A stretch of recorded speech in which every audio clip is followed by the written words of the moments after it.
Om Shanti. Welcome to today's episode of Masters of Change. Change, growth, and transformation. All these happens when we step out of our comfort zones. At first it might be scary, but the real transformation only can happen when you are outside of your comfort zone. And to take us through their journey of change and how it all started, today we have with us Sister Ella from Finland. Welcome, Sister. Thank you so much. How are you doing? Amazing. I'm really enjoying my stay here in Madhuban. All right. And why don't you take us through your journey, how it all started, and at what age did you come in contact with spirituality? Yeah, so I was around 29 years old, and I was, how would I put it? I was living like a normal life. Yeah. So I was really like not religious person at all. Okay. But always somehow I believed in God and something, but it was somewhere there in the behind of my mind. It was not in my everyday life. Okay.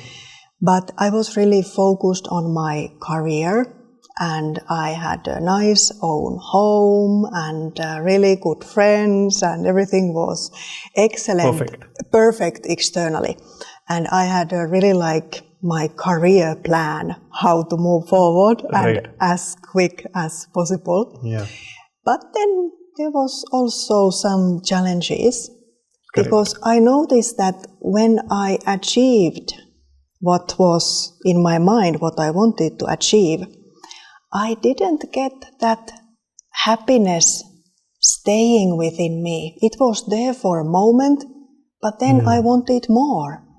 And that was like, giving me the feelings of stress and anxiety and this kind of things. And I was like running after something. Yeah. Continuously running. And my work days were just longer and longer and, less results.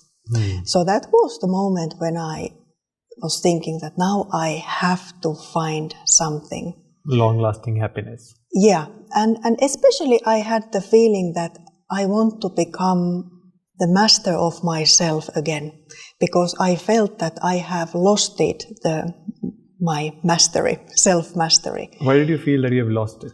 Because I felt that, people are pushing my buttons and I'm just reacting, and I didn't like it.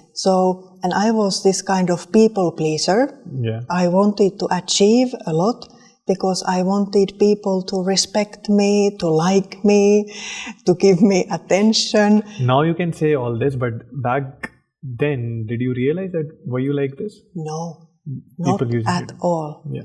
And that's why it was very confusing. I just intuitively knew that something solution is here. Yeah. I need to change something here, but I really didn't know what and how. Correct. So, how did the journey start?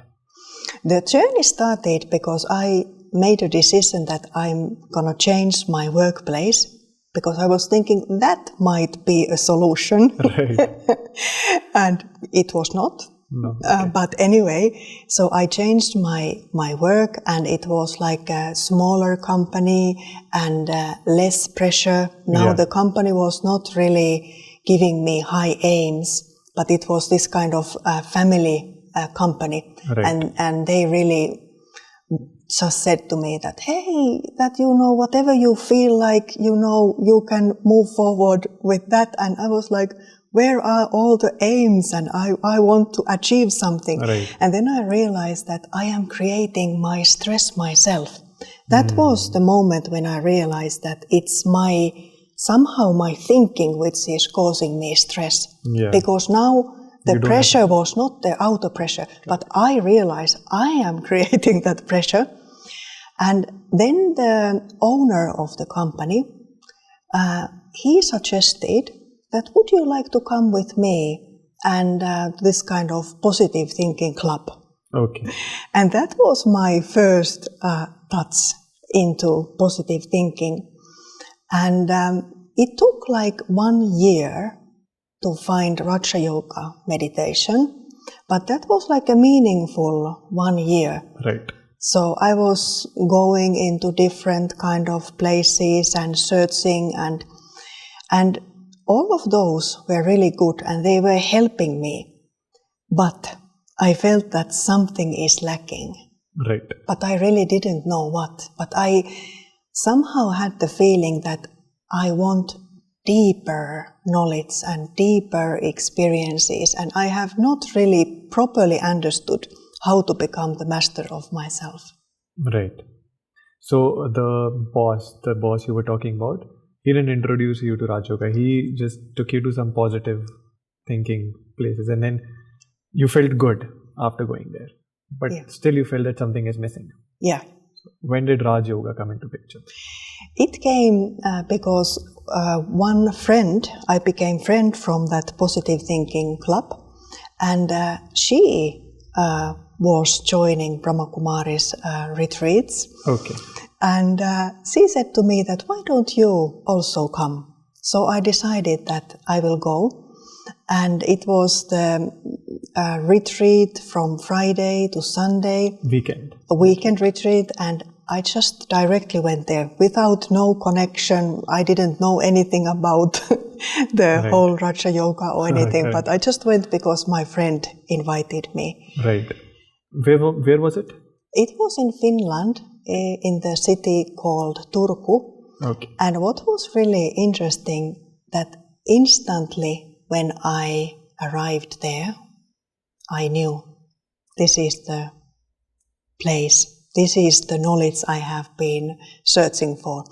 And it was really strong feeling inside of me, and I was really relieved, even though I did not have heard even the word yet. Yeah.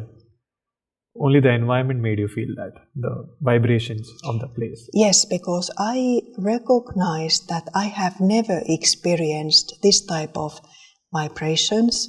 I have never met this type of people before.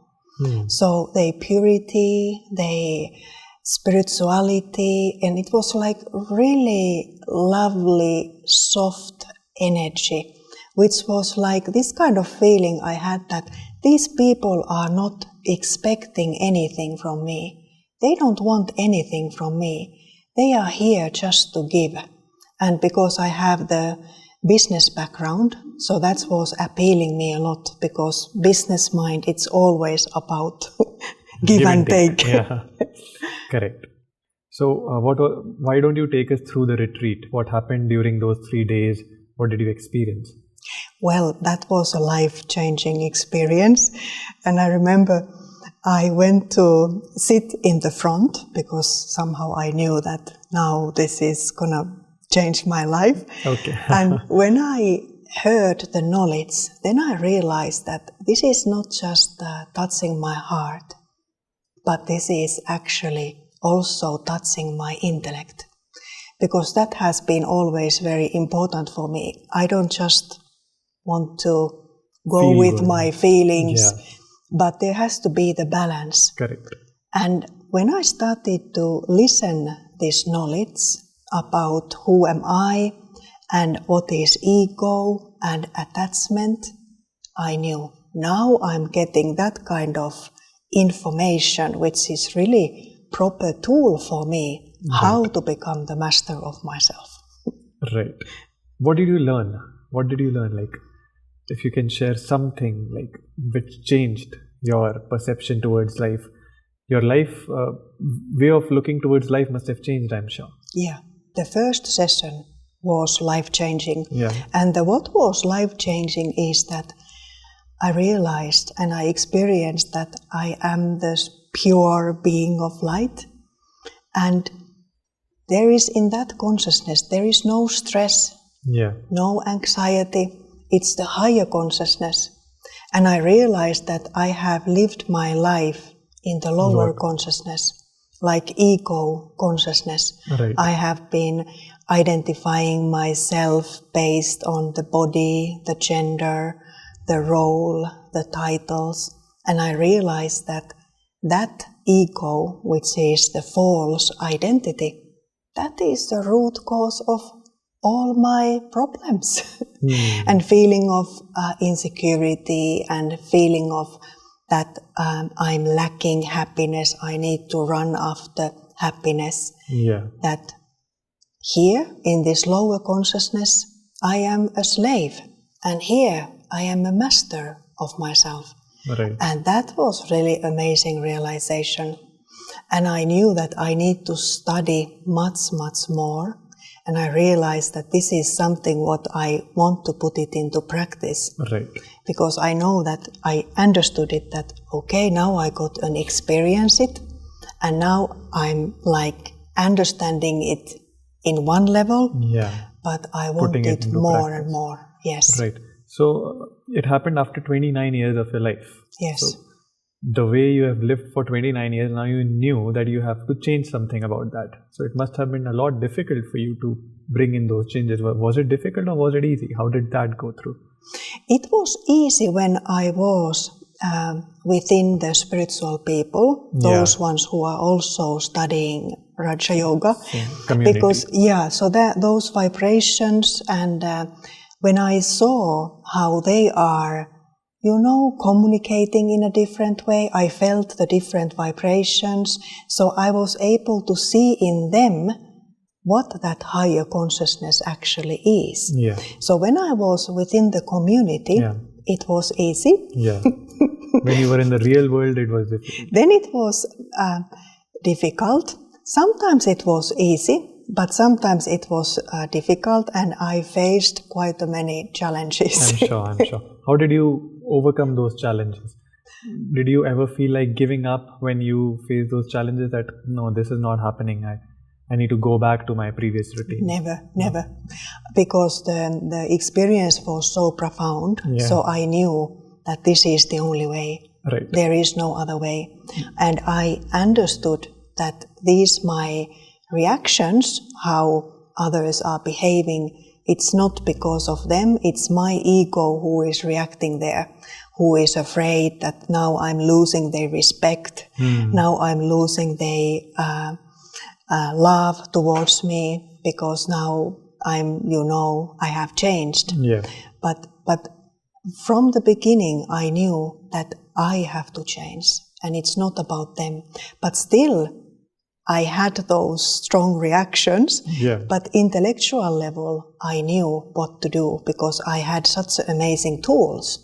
So I was just keep on practicing, because I knew that it will make the shift in the internal level of feelings as well. Correct. Did it ever happen to you? It has happened with me, so that's why I'm asking. That when you know that there's a certain correct way to do a thing, and then you do it the earlier way that you used to do, and then suddenly it hits you, no, I did it wrong and I had to do it this way. So did it make you doubt yourself or go in that guilt that why did I do it? Or how do you manage to come out of that? Yeah, I definitely went into guilt. Yeah. That how can I do like this, like I did before? Correct. Because I have the knowledge, I have the understanding, so how can it happen? Yeah. And I used to feel so bad about myself that, I have still not yet learned, and this kind of thoughts. Yeah. But I overcame it, like I have always enjoyed to be in the gathering, and I somehow knew that if I want to be successful in these spiritual efforts quickly, it is good that I keep the good company. And that was my savior, because I always kept close connection to those ones who are senior to me, and they were able to help me, to give me the knowledge and refine my understanding. And then I was able to become into that higher consciousness again, and even have the connection to the divine. And then I was full of enthusiasm and full of happiness and lightness to go and try it again. Okay. So if that is done, that is done. So don't think too much about it, is what you're saying. Yeah, so this is what I learned. That I learned that, I need to keep my self-respect. That I should not identify myself based on those past mistakes. And I realized that it's normal to fall down. When small child is learning to walk, of course it's not happening the first time and she's running. Yeah. It's normal that falling, and then just as quickly as possible, just stand again and try it again. So not making it a big deal. It's like a part of the learning process. Where did you learn it from? If you can share more, self-respect thing. You must have learned it from somewhere. And how was your experience when you came first time to India, to Mount Abu? That was amazing experience. I have to say that when I was in the airplane and landing to Delhi, I started to become emotional. I really felt like I'm coming home. That was my feeling. Wow. And then when I came inside Brahmakumari's gates here in Madhuban, I just felt now I have reached heaven on earth. This is my home. Did you expect something while coming, or was it happening on its own? I didn't have any expectations because I was so young in spirituality, so I really didn't know what to expect. Correct. And then I was like going through some of my past mistakes, so I was dwelling onto those mistakes and falling into that trap because I had a very big tendency to blame myself because I wanted to be perfect. Yeah, perfect. So then I was really, I don't even remember anymore, some past mistake which came on top of my mind when I was here, because here is very pure atmosphere. Correct. So it is like everything comes to the surface. Yeah. But it comes to the surface that I can say bye-bye. Om Shanti, you can go now. But I was holding on it. I was scrapping and analyzing it and thinking about it too much. And that's why I really went back to lower consciousness. And then I went to meet Daddy Chanki. Okay. And Daddy Chanki, the head of this organization, and very, very experienced person. And I decided that, okay, I have been crying the whole day, so now I need to behave and even pretend that I am a good yogi. And I went to meet her, and then I was not able to help it. I was just starting to cry. I was because crying. Because you were judging yourself too much? Yeah, that's why? And it was like somehow, I don't know, because I was trying to suppress those feelings. I was not able to transform it, what I should be doing, but I was suppressing it. Right. And it just came out. And what Daddy Chanki did was amazing.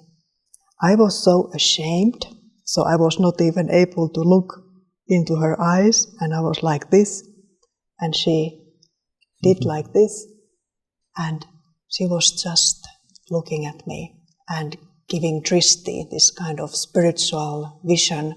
She really saw me as I truly am. And that was giving me the lift from the lower consciousness to higher consciousness. And she said one line, put your self-respect right. Put your self-respect right. Yes. And it was amazing because I learned by my own experience that someone who has such a big spiritual power can help another one get a taster how it feels like to be in that higher consciousness. Yeah. And it was this kind of tough love, and I'm really happy that she gave me this type of love, because this is real love. Because if she would have just like embraced me and, oh, why are you crying? What has happened to you? Tell me everything. I would have just drawn into deeper there. Wouldn't have worked. No. So, because even Albert Einstein has said that, you cannot solve the problem in the same consciousness where you created it. And she knows it. So you need to come from darkness into light. And from the light, you can solve the problem, but not in the darkness. Correct. And this is what she did to me. Yeah. And after that, I realized, wow, I want to become like her.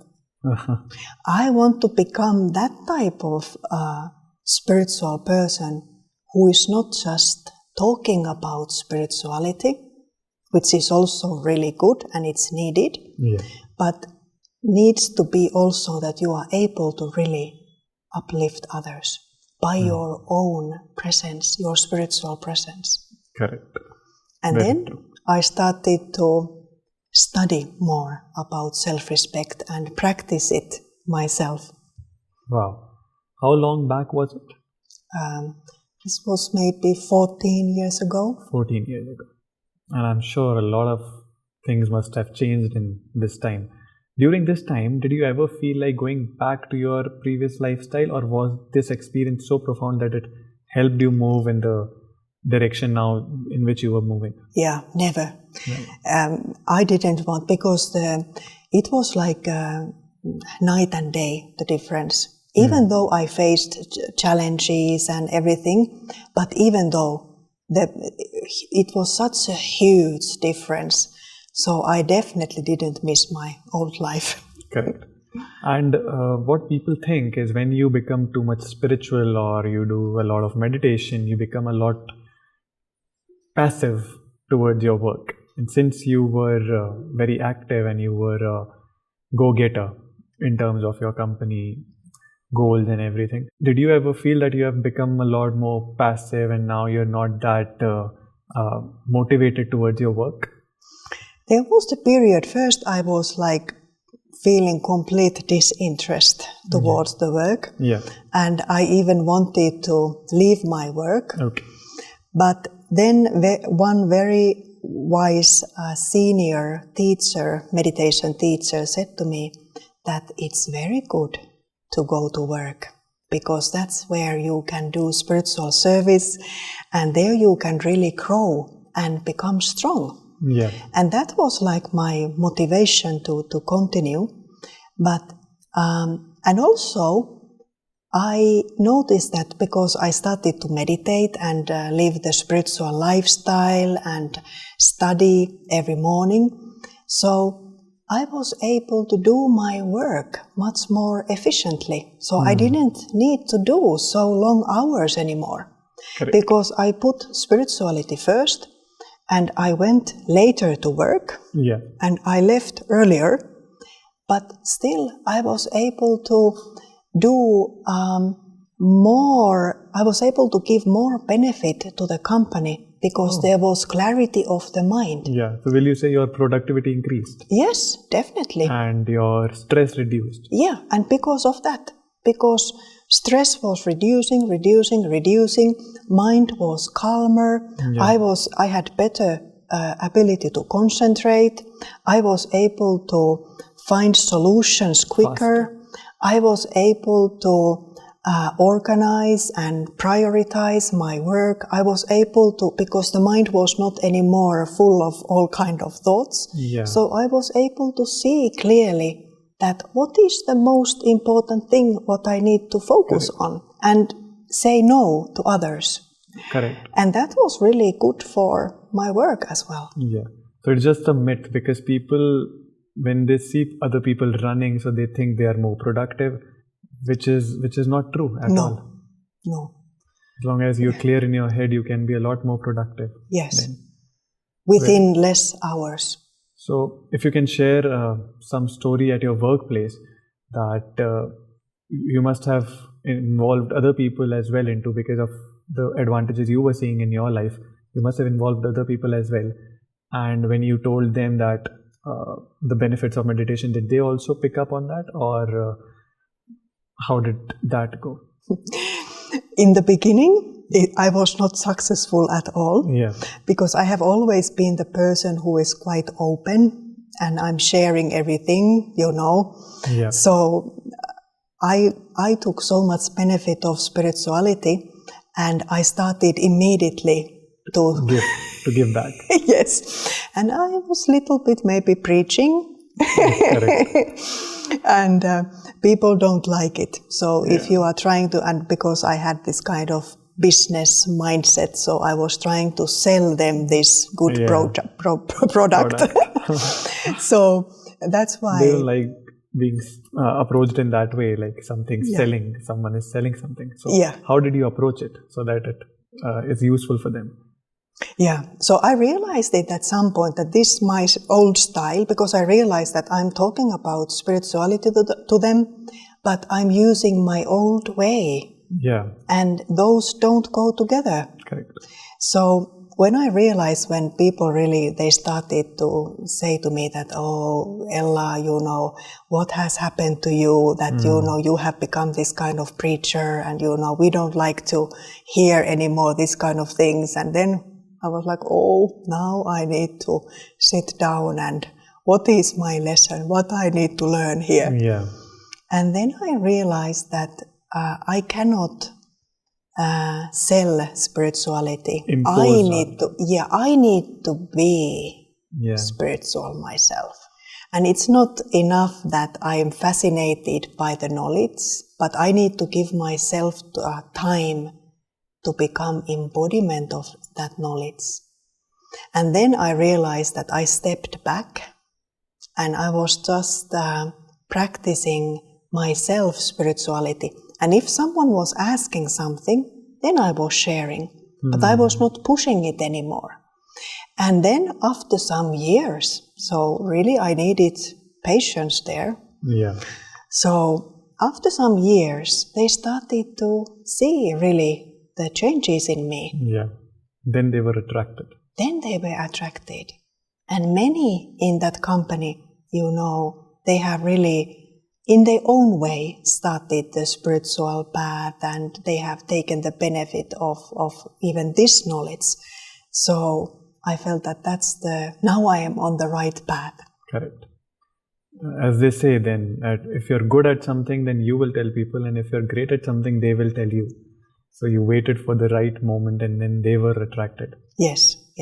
And how did your family respond to the changes that you were going through? Because you said you were 29 and your friends around you, how did they did they perceive it in the right light, and how did your family react? My mother saw it very quickly in the right light, if you can say like that. Yeah. Even though I was a little bit over-enthusiastic about this, and I think that was my biggest problem, because I was really like, oh, this is now so fascinating, and you have to come with me, and now let's be spiritual and everything, change quickly. So people don't like that. I don't like that if someone is doing like that to me. Even something is very good for me, but if someone is too pushy, it's not respectful. It's not nice. But my mother was able to see through all of these my layers.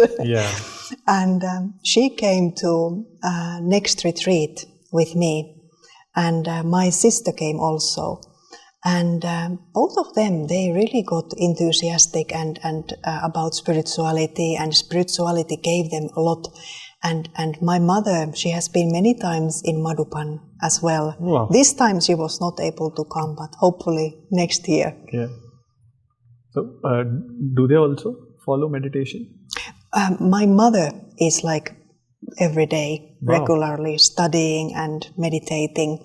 My sister, like little bit, but not like every day. Okay. Since you are working right now as well with a construction firm, you said, and so what is your daily schedule like? When do you get up and how do you manage your whole day? Yeah, hopefully not being afraid. Yeah. It's quite early. 3 o'clock, 3:30 normally I wake up, because I love the early mornings. Then the meditation is so easy. Yeah. And it's like a foundation for the whole day. Correct.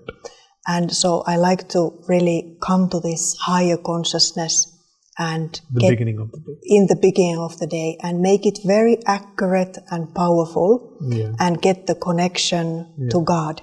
Okay. So that's like my early morning. Yeah. And then spiritual studies amongst the group. We are studying together. Okay.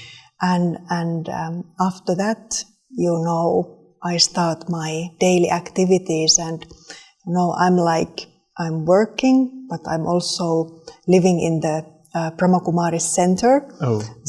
So there is those kind of activities, and then there is work activities. But my normal life is nowadays that I'm doing most of my things with computer. Yeah. So, and having the Zoom meetings and like that. And then what I practice during the day, because when you start to do your work, very, very easy to drop the consciousness and become action consciousness. Correct. And that is the lower consciousness. So what I practice that I'm trying to really pay attention while I'm working, that I take some from the morning spiritual studies, I take some subject. For example, I am a peaceful soul. It can be so simple. And then I make a decision that this is something I'm going to be throughout the day. The whole day. And then I'm paying attention to it. I'm really I'm having a pause before I start my work. I stabilize myself in that higher awareness, and then starting to work as a peaceful being of light, working through this body. Correct. And then, yes, definitely I'm losing it many times, but then just coming back again and having a short pauses. And the lower mindset is saying, don't stop, do this first. And that lower mindset says, you have to now do this and do this and do this. And after you have finished, then you have your minute of silence. Yeah. But I have learned, no. Before. First minute of silence. And after that, mind is clear, correct, calm. And then I'm even able to do that, whatever I need to do, much better. Correct, with more focus and much quicker also. Yeah, so I put the priority that my spiritual states, that's the priority number one. Great. Well, it was a pleasure talking to you. The time is less, otherwise I would have loved to continue this conversation with you. It was such a lovely conversation. Thanks for taking out time and speaking to us today. Thank you that you invited me here. It was my pleasure. It was our pleasure as well. Om Shanti. Om Shanti.